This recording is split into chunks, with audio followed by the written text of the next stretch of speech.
Tinatayang 340,000 halaga ng hininalang shabu ang nasamsam sa isang high-value individual sa bust operation ng PNP Drug Enforcement Unit Special Operation Unit 10 sa Lapasan, Cagayan de Oro City. Kininala ang suspect na si alias Totax, 54 na taong gulang, sikat driver at residente ng Lapasan, Cagayan de Oro City. Bandang alas 12:43 ng madaling araw ikinasa ang anti-illegal drug operation ng mga operatiba ng PNP Drug Enforcement Group Special Operation Unit 10 na nagresulta sa tagumpay na pagkakaaresto sa high-value individual na suspect at pagkakakumpiska ng nasa 50 gramo ng hinihinalang shabu na may standard drug price na 340,000.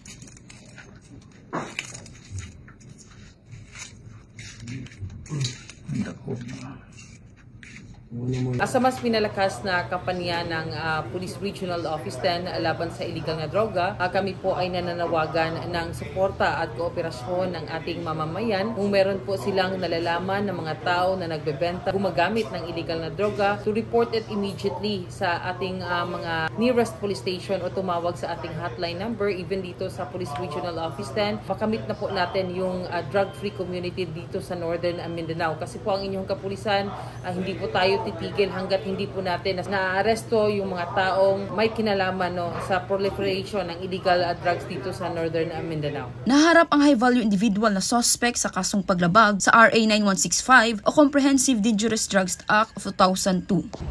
Mula dito sa Police Regional Office 10, ako ang inyong Police News Network Correspondent, Patrolwoman Remy B. Sanchez, alagad ng batas, taga-taguyod ng Balitang Pulis.